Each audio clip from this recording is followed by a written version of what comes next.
Hello dear students. तो कैसे हैं आप सभी लोग? उम्मीद है आप सभी लोग बहुत अच्छे होंगे। मैं भी हूँ एकदम बिंदास। तो हम लोगों ने एक सीरीज आप लोगों के लिए शुरू किया था जिसमें हम लोग टेस्ट पेपर सॉल्व कर रहे थे। आप लोगों ने फिजिक्स का पेपर पिछले वीडियोस में देखा होगा। आज हम लोग मैथ्स का एक पेपर लेकर आए एबीटीए का। ठीक है, तो एचएस वालों अच्छे से तैयार हो जाओ। और जो जो क्वेश्चंस यहाँ पे कराया जा रहा है ये सारे क्वेश्चंस आपके टेस्ट पेपर का है और इसी टाइप का क्वेश्चन आप लोगों के एग्जाम में आने वाला है। तो शुरू हो जाइए। चलिए शुरू करते हैं पहला क्वेश्चन से। ये रहा पहला क्वेश्चन।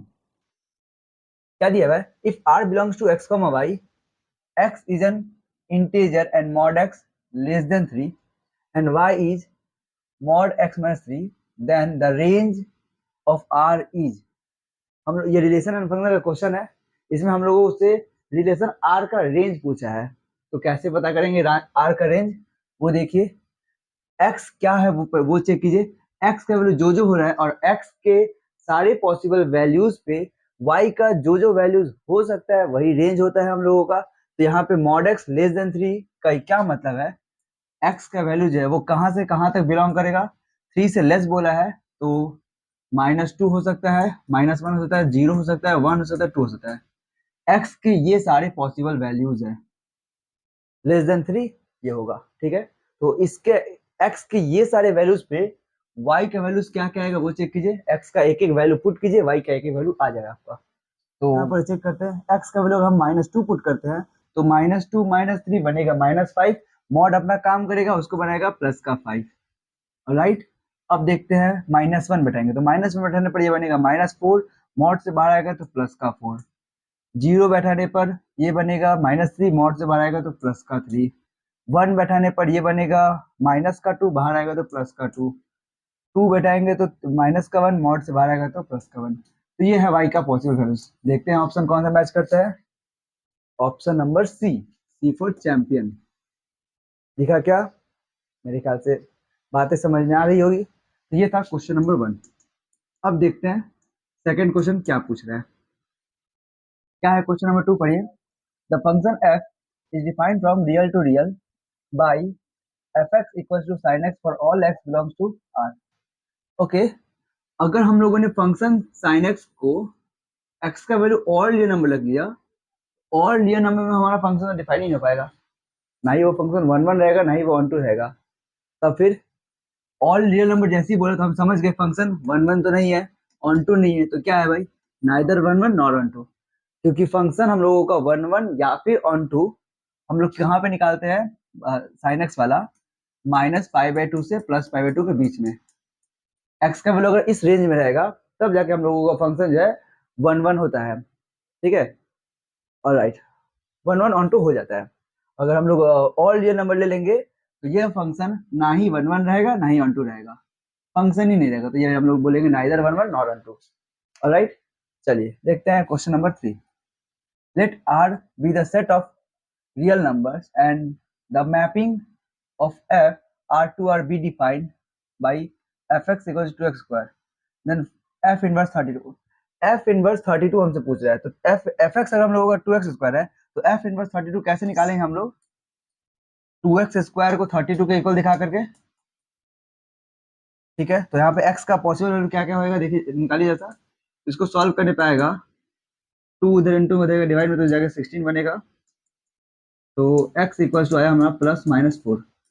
x का वैल्यू है +-4 आ रहा है, मतलब ये वाला ऑप्शन ए। ठीक है, और द मोनोमिया ये क्या भाई? मोमेंट डोमेन होना चाहिए। The domain and range of the function f x is equal to mod x is. Mod x का हमसे तो बड़ा आसान क्वेश्चन है।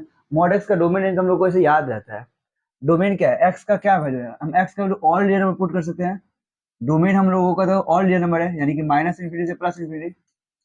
ये हम लोग का डोमेन है फंक्शन का। रेंज क्या होगा फंक्शन का वो देखिए। मॉड एक्स का वैल्यू, मॉड कभी भी नेगेटिव वैल्यू दे सकता है क्या? नहीं, तो मॉड हमेशा पॉजिटिव वैल्यू देगा। तो इसका जो रेंज होता है वो क्या होता है? 0 से पॉजिटिव इन्फिनिटी तक। ठीक है, 0 आ सकता है बट पॉजिटिव आ सकता है। तो ये वाला ऑप्शन देखिए कहाँ पर मिले आपको। ये ऑप्शन नंबर बी, 0 0 पे क्लोज है, इन्फिनिटी ओपन। हाँ, ये नहीं होगा, ये वाला होगा, ये डोमेन ये range. Option number C, C correct option. ठीक है, माइनस इन्फिनिटी से प्लस इन्फिनिटी हम लोग का डोमेन है और जीरो से प्लस इन्फिनिटी रेंज है, करेक्ट है। नन ऑफ दिस तो हो गया, ये चलो हो गया। नेक्स्ट क्वेश्चन पे आइए, क्वेश्चन नंबर 5। चलिए देखते हैं क्वेश्चन 5 क्या कहता है।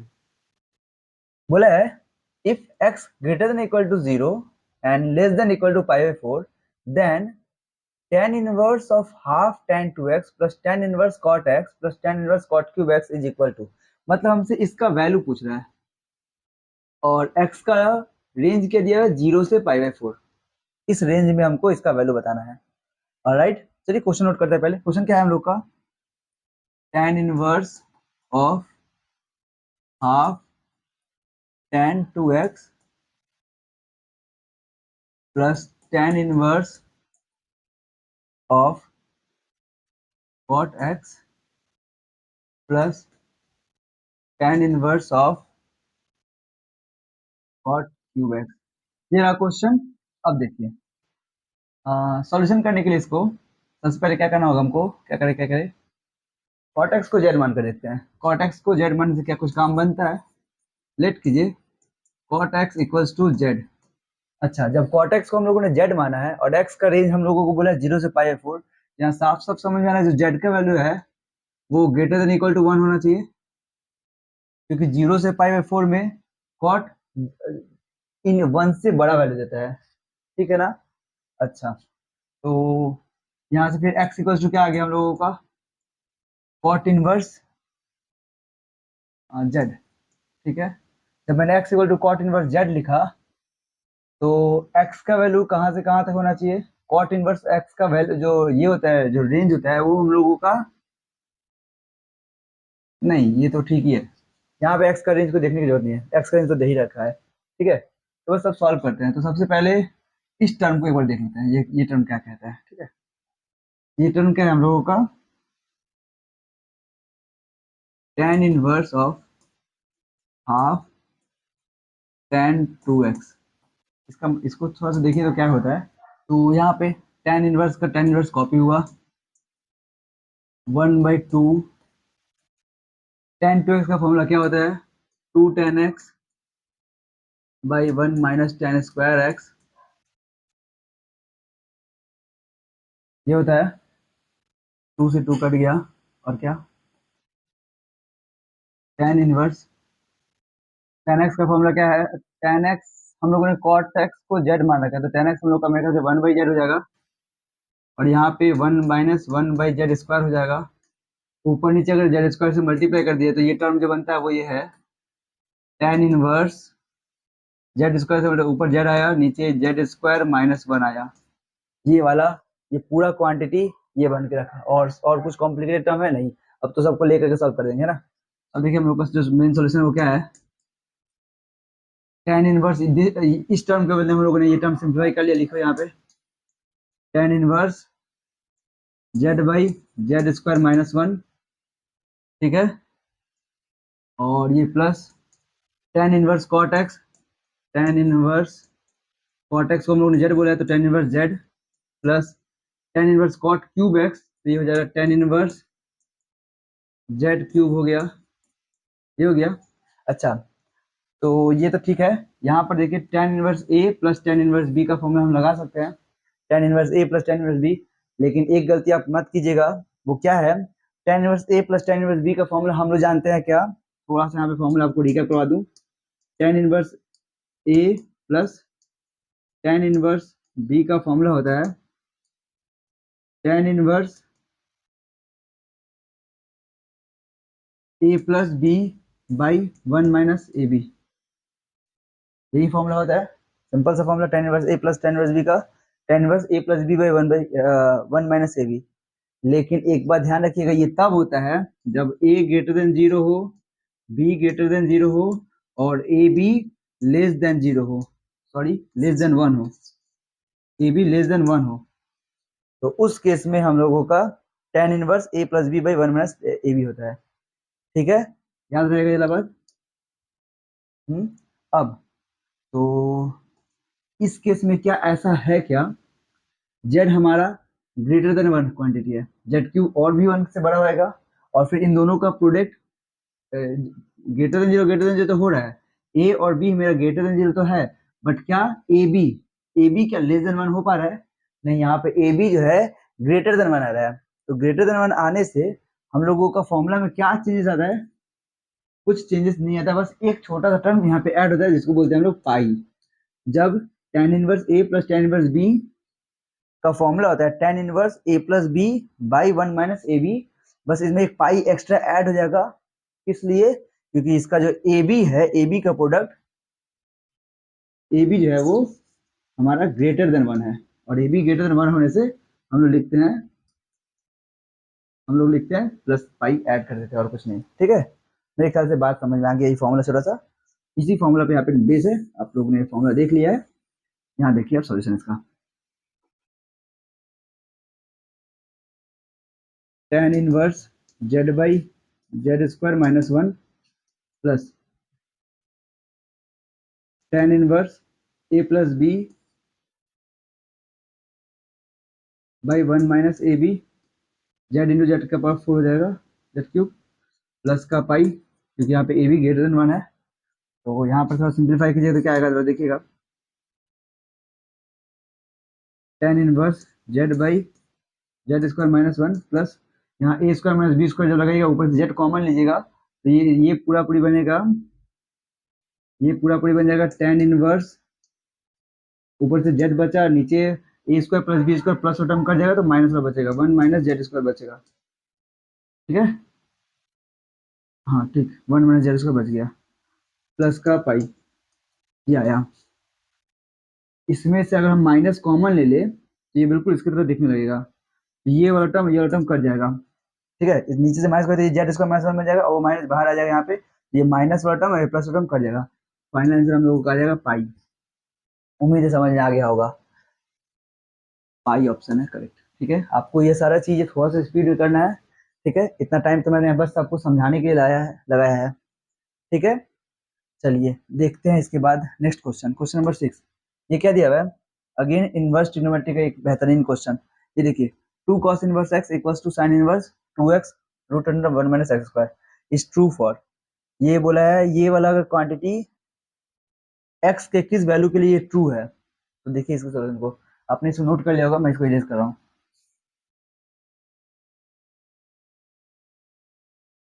चलिए देखते हैं क्वेश्चन नंबर 6 का सॉल्यूशन क्या है। गिवन है हम लोगों को 2 cos inverse x equals to sin inverse 2x root over 1 minus x square, यही है। चलिए तो क्या किया जाए, सेम cos इनवर्स x को z मान लीजिए,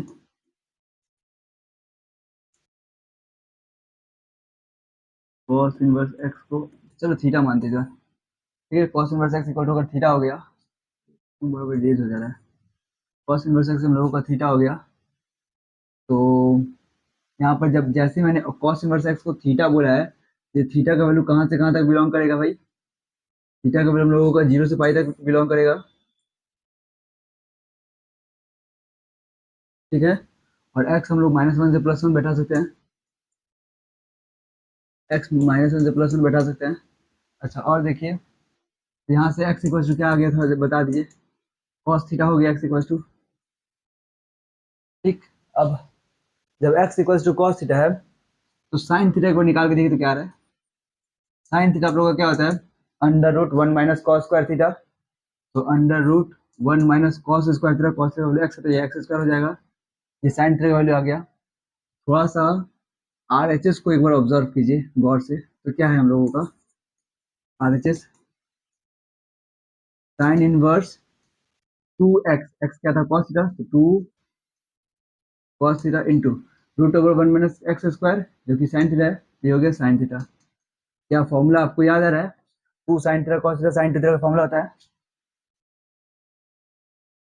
sign inverse of sin 2 theta, सारा डोमेन रेंज का खेल है, sign inverse of sin 2 theta यहाँ पर ये साइन इनवर्स साइन कैंसिल होकर 2 थीटा आ जाएगा, बट यहाँ पर ये सोचना होगा ये 2 थीटा कब आएगा, 2 थीटा का वैल्यू कहाँ से कहाँ तक रहेगा तब आएगा।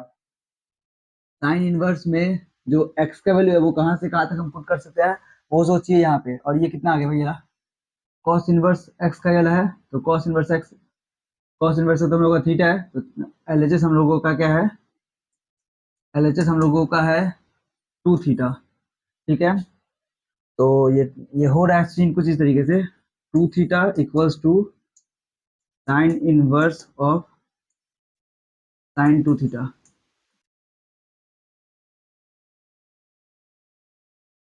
यहाँ पे थीटा हम लोगों का 0 से पाई है, बट साइन में हम लोग का साइन इनवर्स जब साइन थीटा होता है, ये थोड़ा सा याद कीजिएगा, मैं थोड़ा सा आपको याद दिला देता हूँ। Sign inverse of sine theta जब होता था, दिस इक्वल्स टू थीटा तब होता था when theta belongs to minus pi by 2 से प्लस पाई बाई 2। समझ में आया क्या? और यहाँ पे जो ये थीटा है, ये थीटा हम लोगों ने बोला क्या है, 0 से पाई है, बट यहाँ 2 थीटा है, तो 2 थीटा कहाँ से पाई करेगा भाई, 2 थीटा हम लोगों का, अगर थीटा हम लोगों का 0 से पाई बिलोंग करता है, थीटा हम लोग का 0 से पाई, तो 2 थीटा हम लोगों का बिलोंग करेगा 0 से 2 पाई। ठीक है, यहाँ एलएचएस में 2 थीटा हम लोगों का कहाँ से कहाँ तक बिलोंग करता है, 0 से 2 पाई तक। ठीक है, और यहाँ पे जो 2 थीटा, ये यहाँ पे जो ये 2 थीटा है, ये 2 थीटा कहाँ से कहाँ तक बिलोंग करता है, यहाँ माइनस पाई बाई 2 से प्लस पाई 2, क्योंकि साइन इनवर्स के अंदर में है। ठीक है, अच्छा, तो इसका और इसका कॉमन सॉल्यूशन रीजन कहाँ तक है वो चेक कीजिए। इसका और इसका कॉमन सॉल्यूशन रीजन, तो अब आपको मिलेगा 0 से प्लस पाई बाई 2 तक, 0 से प्लस पाई बाई 2 तक। ठीक, ये हम लोगों का 2 थीटा है जो बिलोंग करता है। ठीक है, जो 2 थीटा हम लोग को 0 से पाई बाई 2 तक बिलोंग करता है, तो थीटा कहाँ से कहाँ तक बिलोंग करेगा, 0 बाई 2 0 हो गया, पाई बाई 2 पाई बाई 4 हो गया, तो इसका मतलब है जो हम लोगों का थीटा है वह 0 से पाई बाई 4 तक बिलोंग करता है। जब थीटा 0 से पाई बाई 4 बिलोंग करता है, थीटा हम लोगों का 0 से पाई बाई 4 बिलोंग करेगा, तो एक्स कहाँ से कहाँ तक जाएगा, एक्स इक्वल टू है कॉस थीटा। ठीक है, थीटा का वैल्यू पाई बाई 4 बैठाइएगा तो इसका वैल्यू 1 बाई रूट 2 आएगा, थीटा का वैल्यू 0 बैठाइएगा तो इसका वैल्यू 1 आएगा, तो एक्स हम लोगों का बिलोंग करता है 1 बाई रूट 2 से 1 तक, क्लोज ब्रैकेट में चेक कीजिए, 1 बाई रूट 2 से 1 तक। ठीक है, ये हम लोगों का रहा ऑप्शन, ऑप्शन नंबर डी। ठीक है, मेरे ख्याल से समझ गए होगे। अब आ जाओ next question, sine inverse equals to x square minus 6x plus 8.5 equals to pi, then x is equal to, question note कीजिए, 6 sine inverse x square minus 6x plus 8.5 equals to pi, ये हमारा question है। तो x का value क्या होगा, तो यहाँ पे 6 अगर इंटू में उस तरफ भेजिएगा तो डिवाइड में आएगा, और साइन को भी भेजिएगा तो ये क्या से मेरे कर दिया जाएगा, x square minus 6x plus 8.5 equals to, पहले पाई बाई 6 बनेगा फिर साइन पाई बाई 6 बन जाएगा। ठीक है, ये वाला बन जाएगा, साइन पाई बाई 6 का वैल्यू कितना होता है, 1 by 2 x square minus 6x plus 8.5 equals to 1 by 2, दोनों तरफ 2 से मल्टीप्लाई करो तो क्या आ जाएगा,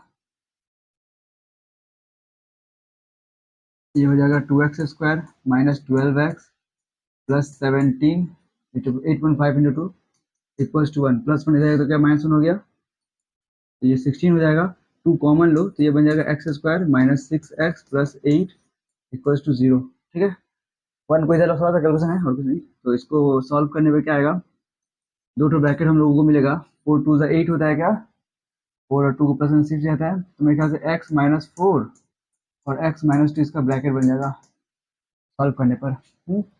तो x का दो वैल्यू है यहाँ पे 4, 2, ये x का वैल्यूज है, तो क्या हमसे x का वैल्यू से पूछा था, देन x इक्वल टू 4 और 2 दोनों वैल्यू है, 4 तो यहाँ पे है नहीं, ऑप्शन में केवल 2 है, तो 2 पे टिक हो जाएगा, ऑप्शन नंबर बी। ठीक है, आइए क्वेश्चन नंबर 8 को देखते हैं। 8 नंबर क्वेश्चन क्या है, if a equals to alpha 0 1 1, ये हम लोग को एक मैट्रिक्स दिया हुआ है, a इक्वल्स टू अल्फा 0 1 1 और बी इक्वल्स टू दिया हुआ है हम लोगों का 1 1 0 5 0 ओके 5 1। देन क्या पूछा है, then find the value of alpha for which a square equals to b. अच्छा, हम लोगों को बोला है अल्फा का वैल्यू पता कीजिए जिससे ए स्क्वायर इक्वल टू बी हो जाए। तो मैं ए स्क्वायर को बी के बराबर दिखा के अल्फा का वैल्यू निकाल लूंगा। ओके, तो ए स्क्वायर पहले निकालिए। तो ए स्क्वायर कैसे निकलेगा हम लोगों का, ए को 2 मल्टीप्लाई करके अल्फा 0 1 1। आपको मैट्रिक्स का मल्टीप्लीकेशन आता होगा, ठीक है, तो आप कीजिए थोड़ा सा इसको मल्टीप्लाई। क्या होगा, इसको मल्टीप्लाई करने पे कितना आएगा, अल्फा अल्फा अल्फा स्क्वायर हो गया, 0 1 0 यानी कि अल्टीमेटली अल्फा स्क्वायर हुआ। अल्फा इंटू 0 0 हो गया, अल्फा इंटू 0 0, 0 इंटू 1 0, यह भी 0 हुआ। 1 से कीजिएगा तो 1 अल्फा अल्फा प्लस 1 1 जा 1 1 अल्फा प्लस 1, 1 0 जा 0, 1 1 जा 1, यहाँ पे बनाया। यह आया हम लोगों का ए स्क्वायर का वैल्यू। अब बोला था ए स्क्वायर बी के इक्वल है, ये बी क्या है हम लोगों का 1 0, यहाँ पे 1 था 5 1, ठीक है। ये हम लोगों का मैट्रिक्स का इक्वालिटी आ गया। अब इसको इक्वालिटी दिखा करके मैट्रिक्स का जो इक्वालिटी प्रॉपर्टी है उसके आधार पर हम लोग जानते हैं कि सारे करस्पॉन्डिंग एलिमेंट्स एक दूसरे के इक्वल होते हैं। तो इसके corresponding alpha square equal to 1 होगा। यहाँ से हमको मिलेगा अल्फा स्क्वायर इक्वल टू 1 और एक alpha plus 1 equal to 5। Alpha plus 1 equal to 5। क्या देख रहे हैं, अल्फा का यहाँ पे दो वैल्यू आ जा रहा है। यहाँ से अल्फा का वैल्यू निकल के आ रहा है +-1 और यहाँ से अल्फा का वैल्यू निकल के आ रहा है 4। +-1 और 4, +1 भी है, -1 भी है, 4 भी है। किस पे टिक करेंगे आप लोग, अल्फा एक है, वैल्यू 3 आ रहा है और तीनों ही आ गया यहाँ पे और तीनों ही ऑप्शन में है। क्या आप तीनों पे टिक कर दीजिएगा, गलत। मैट्रिक्स का प्रॉपर्टी है यहाँ पे एक ही एलिमेंट है तो एक एक ही अल्फा है तो एक ही वैल्यू बैठा सकते हैं आप। और यहाँ पे अल्फा का 3 वैल्यू पॉसिबल हो जा रहा है, तो यहाँ पे इसका कोई रियल सॉल्यूशन होगा ही नहीं। There is no real values for alpha, ठीक है। ये डी नंबर ऑप्शन आपका करेक्ट आंसर होगा। उम्मीद है एक्सप्लेनेशन आपको समझ में आ गया होगा। चलिए इसके बाद क्वेश्चन नंबर 9 देखते हैं। ये रहा क्वेश्चन नंबर 9, ये भी एक मैट्रिक्स का क्वेश्चन है। ए दिया हुआ है, ए और ए इंटू ए ट्रांसपोज पूछा है, तो सिंपल सा क्वेश्चन है। ए हम लोगों का कितना है 1 2 3 1 2 3। अच्छा, इंटू ए ट्रांसपोज लगे हाथ कर ही दीजिए, तो ये क्या हो जाएगा 1 2 3 1 2 3। ये हमारा ए है और इसका ये ए ट्रांसपोज है। तो ये कितना आएगा, मल्टीप्लाई करना आता है, इधर रॉ वाइज होता है, इधर हम लोगों का कॉलम वाइज होता है कि नहीं।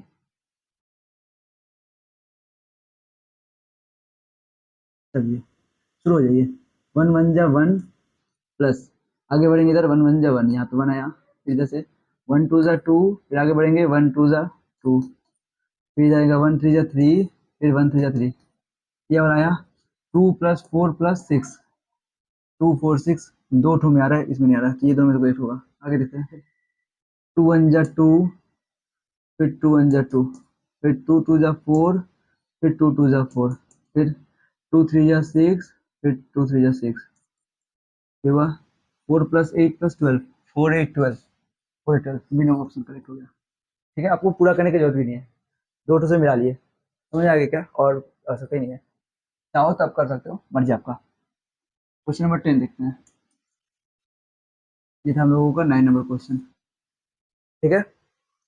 10 नंबर में क्या बोला है, बोला if a b equals to a and b equals to b then which of the following is true.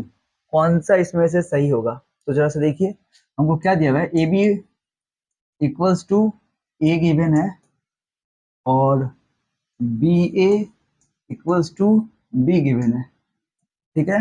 और हम लोगों को बोला है कि बताइए कौन सा सही होगा। तो ये देखिए, इस वाले में आप ए का ए मैट्रिक्स का प्री मल्टीप्लाई कर दीजिए। इस वाले में ए मैट्रिक्स का प्री मल्टीप्लाई करने पे हम लोग का ये बनेगा ए बी ए और इसका ए बी, ठीक है। जैसे ए बी का प्री मल्टीप्लाई हुआ तो यहाँ पे एक ए बी मिला आपको और यहाँ पे ए बी मिला, और ए बी का वैल्यू क्या है हम लोग जानते हैं, ए बी का वैल्यू कितना है, ए है। तो ए बी का वैल्यू ए है, ए इंटू ए क्या बना हम लोगों का, ए स्क्वायर बना, और ए बी का वैल्यू कितना है, ए है, ए, तो ए स्क्वायर ए इक्वल टू हम लोगों का रिलेशन है। कौन सा है भाई, ऑप्शन नंबर सी। इस क्वेश्चन का आंसर तो हम लोग एलिमिनेशन मेथड से भी कर सकते थे, एलिमिनेट करके। देखिए जैसा b equals to I, not possible. पूछेगा कैसे, b इक्वल्स टू आई बैठेगा तो यहाँ पे b इक्वल्स टू आई हो जाएगा, तो B A equals to I, यहाँ पे b equals to I, A into I हम लोग का ए मैट्रिक्स हो रहा है और ए हम लोग का आई है नहीं, ए आई के भी सेम कॉन्सिक्वेंस होगा, और B square A equals to I, B square equal to I नहीं हो सकता, बचा एक तो यही ऑप्शन जो कि सही है। तो बस अगर ना समझ में आया तो ये तो समझना ही क्या होगा। खैर नेक्स्ट क्वेश्चन देखते हैं। Question a matrix a equals to a I j of second order. तो मतलब हम लोगों को जो मैट्रिक्स दिया हुआ है क्वेश्चन नंबर 11 में, वो बताया है ए आई जे हम लोगों का ये एक मैट्रिक्स है सेकंड ऑर्डर का। चलिए, और बोला है where A I J equals to 1, A I J जो है वो 1 के बराबर होगा if I is equals to J, I equals to J. और बोला है I equals 0, A I J equal to 0 if I is equals to J. दोनों जगह देखिए I equal to J, I equal to J दे दिया है, इसमें गलती है एक। जो ए आई जे इक्वल्स टू 1 होगा ये तब होगा जब I is not equal to जे होगा। ऑलराइट, ये क्वेश्चन मैंने करेक्ट कर दिया। अब देखिए थोड़ा सा, आपको मैट्रिक्स पता होगा, स्क्वायर मैट्रिक्स के बारे में आपको यह तो पता होगा। सेकंड ऑर्डर का मैट्रिक्स होता है तो यहाँ वाला एलिमेंट ए वन वन होता है, ये वाला A one two, A two one, A two two. तो अब देखिए डायगोनल के एलिमेंट जो है उसी का आई और जे बराबर है कि नहीं। तो देखिए, तो हम लोगों का जो रिक्वायर्ड मैट्रिक्स है वो क्या हुआ, मैट्रिक्स क्या बना हम लोगों का, ए आई जे, मतलब कि जब आई और जे इक्वल होगा तो सब 0 है, और इक्वल नहीं होगा तो सब 1 है।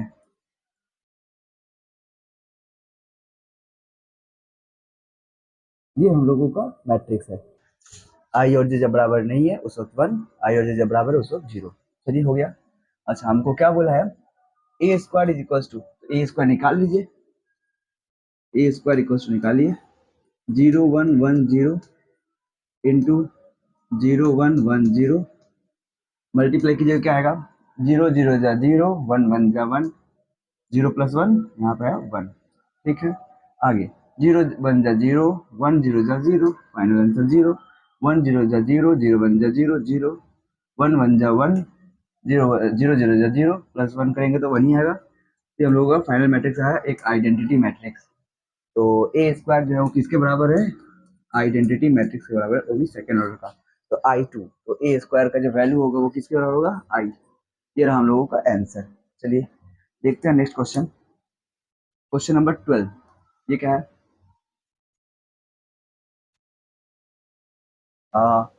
ओ ये जो डिटर्मिनेंट दिया हुआ है ये बहुत फेमस डिटर्मिनेंट है, इसका सॉल्यूशन बहुत बड़ा है। एक्चुअली ये 1 मार्क्स में देना नहीं चाहिए बट दे दिया है यहाँ पर, और मैं रिकमेंड करूंगा आप इसके आंसर को याद कर लीजिए। ठीक है, इसका आंसर ये ए वाला ही होता है। ठीक है, ये आपके बुक का एग्जाम्पल में भी इसका सोल्यूशन मिल जाएगा।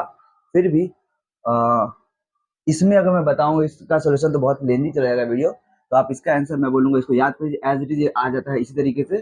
ठीक है, इसका आंसर ये होता है, बट इस केस में इसके साथ में ये भी हो जाएगा क्योंकि इसका ऑप्शन जो दिया देखिए बोथ ए एंड बी, ये हम लोगों को मजबूर कर दे रहा है इस ऑप्शन को चेक करने पर, और चेक करने पर यह पता चलता है कि ये वाला आंसर भी सही है इसका। देखिए जरा सा, आप एबीसी को इसके अंदर मल्टीप्लाई कर दीजिए तो एबीसी का 1 से मल्टीप्लाई होने पर ए बी आएगा, एबीसी का जब 1 बाई ए में मल्टीप्लाई होगा तब बीसी आएगा, और इसी तरह सी और ए बी आ जाएगा। तो अल्टीमेटली इसका ये ऑप्शन ए और ऑप्शन बी दोनों सही है, इसीलिए हम लोगों का जो ऑप्शन सी जो है वो करेक्ट होगा। ठीक है, और इसका सॉल्यूशन अगर आप चाहते हैं कि मैं एक्सप्लेन करूं तो मेरे को कमेंट बॉक्स में बताइए। ठीक है, तो मैं पार्टिकुलरली सिर्फ इस क्वेश्चन के लिए एक मैं सॉल्यूशन वीडियो बना दूंगा। ठीक है, चलिए अब देखिए ये वाला question, question number 13। M equals to हम लोगों को दिया हुआ है, 13 क्वेश्चन देते हैं। एम हम लोगों को बोला है 0 0 1 0 1 0 1 0 0, ये हम लोगों का एम मैट्रिक्स है। फिर पूछ क्या रहा है हम लोगों का, then 1/3 determinant of 3 times of m plus m transpose is equal to, मतलब इसका वैल्यू हमसे पूछ रहा है। चलिए हमको तो पहले m प्लस m ट्रांसपोज निकालना होगा। आप एक बात नोटिस कीजिएगा, ये जो ऑफ डायगोनल में 1 है या फिर एक तरह का ये यूनिट मैट्रिक्स ही है, देख पूरा यूनिट मैट्रिक्स बोला नहीं जाता, बट इसका भी सारे यूनिट मैट्रिक्स जो होते हैं उसका ट्रांसपोज लेने पर सेम आ जाता है। तो इसका भी देखिएगा, तो अगर मैं ट्रांसपोज लूंगा तो वो m के बराबर ही आ जाएगा। आप निकाल कर देख लीजिए, तो 0 0 1 0 1 0 0 दिखा क्या, ये बिल्कुल m ट्रांसपोज है, m के इक्वल हो गया। तो अब हमसे वैल्यू पूछ रहा है 1/3 times of determinant 3 times of m plus m transpose. तो यहाँ पे m plus m transpose 2m हो जाएगा, क्योंकि m और m ट्रांसपोज इक्वल है, और 2m इंटू 3 हो जाएगा 6m हो जाएगा। तो ये हो गया हम लोगों का 1/3 इंटू डिटर्मिनेंट 6m। ठीक है, अब 6m क्या होगा, अगर m हम लोगों का ये है तो 6m क्या हो जाएगा, और इसका डिटर्मिनेंट क्या होगा 1/3 टाइम्स ऑफ क्या हो जाएगा फिर 6m ना, तो 0 0 6 होगा याला, फिर यहाँ पे होगा 0 6 0, फिर यहाँ हो जाएगा 6 0 0। ठीक है, करिए इसको एक्सपेंड 1/3 थर्ड रो 0 0 खत्म हो जाएगा, 6 से होगा तो 6 इंटू 0 -36, कितना है 3/3 -36 इंटू 2 माइनस का 72 हमारा आंसर है। कौन सा ऑप्शन है, देखिए option number C -72। I hope clear हो गई वाला बात आपको। देखिए इसके बाद का, ओ नो, इसके बाद का ये क्वेश्चन, तो भाई इसके बाद का क्वेश्चन क्या है भाई, 14 नंबर क्वेश्चन। ये देखिए बोला है if a equals to 2 3 4 5 then a minus a transpose is skew symmetric matrix, symmetric matrix, zero matrix, या फिर नन ऑफ दिस। भाई ये प्रॉपर्टी होता है, प्रॉपर्टी। अगर मैं a माइनस ए ट्रांसपोज निकालू तो वो स्क्यू सिमेट्रिक होगा, a प्लस ए ट्रांसपोज निकालू तो वो सिमेट्रिक मैट्रिक्स होगा। किसी भी स्क्वायर मैट्रिक्स का आप a माइनस ए ट्रांसपोज निकालिए तो वो स्क्यू सिमेट्रिक देगा, अगर a प्लस ए ट्रांसपोज निकालिए तो वो सिमेट्रिक मैट्रिक्स देगा। ये प्रॉपर्टी होता है, अब जान के रखिए। इसका ऑप्शन ए हो जाएगा, इसको तो सॉल्व करने की भी जरूरत नहीं है। ये सॉल्यूशन देखिए 15 नंबर का है, A, B, C are all positive and are pth, qth and rth term of a GP। अच्छा, इसको सॉल्यूशन के लिए बोर्ड इरेज करना होगा। A, B, C are the positive pth, qth। तो सबसे पहले हम लोगों को GP का लेट करना होगा फर्स्ट टर्म और common ratio. Let first term जो है हम लोगों का वो A है, और कॉमन रेशियो जो है वो हम लोगों का वो R है। ठीक है, ऐसा हम लोगों ने एज्यूम किया। तो GP का nth टर्म का फॉर्मूला आई होप आपको याद होगा, A into r to the power n-1 होता है। तो वही फॉर्मूला से हम लोग जानेंगे कि a इक्वल्स टू जो होगा, ये हम लोगों का pth टर्म है चूंकि, तो a into r to the power p-1 ये हो जाएगा। b इक्वल्स टू हो जाएगा हम लोग का a into r to the power, ये b हम लोगों का qth टर्म है, ये हो जाएगा हम लोग का q-1, और c इक्वल्स टू क्या हो जाएगा, ये rth टर्म है, a into r to the power r-1। I hope this is clear. अब हम लोगों को चाहिए क्या, अब यहाँ ए बी सी का वैल्यू आया है, but we need log A log B log C. तो क्या करेंगे, taking log on both side, दोनों तरफ लॉग ले लीजिए, क्या आ जाएगा। तो हम लोगों को लॉग ए इक्वल टू क्या आएगा, log a into r to the power p-1। Log का प्रोडक्ट फॉर्मूला याद है आप लोगों को, ये प्लस पे टूटेगा तो ये बन जाएगा log a plus log r to the power p-1, और फंक्शन का पावर है तो वो बगल में आता है, तो ये बन जाएगा p-1 लॉग आर। ठीक है, ठीक ऐसे ये बन जाएगा। लॉग बी सी का इतना बड़ा बड़ा वैल्यू बार बार बैठाना पड़ेगा। तो यहाँ देखिए लॉग ए और लॉग आर एक कांस्टेंट टर्म है, तो इसको कुछ एज्यूम कर लीजिए, लेट कर लीजिए log a equals to x है और log r is equals to y है, ऐसे एज्यूम कर लीजिए।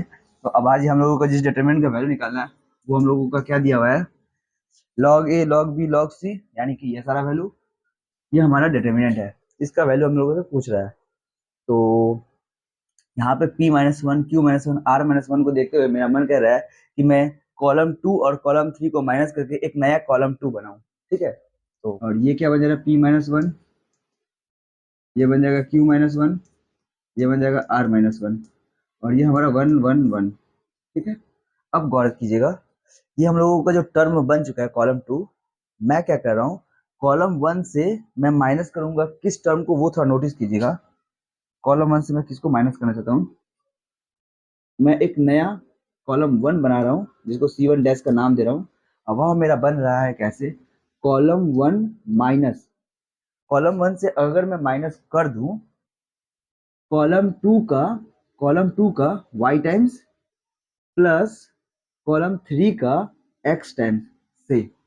देखिए अगर मैं कॉलम 2 का y टाइम्स करूं तो ये टर्म मिल जाएगा, प्लस कर दूं मैं कॉलम 3 का x टाइम्स, तो ये x x x मिल जाएगा, तो ये बिल्कुल ये वाला टर्म हो जाएगा। और अगर इसमें से मैं इसको माइनस कर दूं तो ये कुछ ऐसा बन जाएगा 0 0 0। यहाँ पे हम लोगों का जो है वो रहेगा p minus one, q minus one, r minus one, और ये 1 1 1। अब डिटरमिनेंट का प्रॉपर्टी आपको पता होगा कि डिटरमिनेंट का कोई भी एक डिटरमिनेंट का वैल्यू अगर जीरो हो गया तो पूरे डिटरमिनेंट का वैल्यू जीरो हो जाता है। तो देखिए जीरो ऑप्शन में खोजिए, इसका आंसर आ गया कितना, जीरो। देखिए option D none of this, इसमें जीरो है ही नहीं तो इसका ऑप्शन हो जाएगा none of this. I hope this is clear to everyone. चलिए इस वीडियो में बस इतना ही। एक वीडियो और आप लोगों को आएगा, उसमें इसके नेक्स्ट पार्ट को मैं क्लियर करूंगा। तब तक के लिए बाय बाय, टेक केयर। और जो मैंने जितने भी क्वेश्चंस मैंने आप लोगों को बताए हैं वो सारे क्वेश्चंस को आप अपने से एक बार खुद से सेल्फ अटेम्प्ट दीजिए और प्रैक्टिस कीजिए। और जहाँ पे आपको प्रॉब्लम आ रहा है कमेंट सेक्शन खुला हुआ है, जो क्वेश्चन चाहे वो पूछ लीजिए, यहाँ पर उस क्वेश्चन का जवाब आपको दिया जाएगा।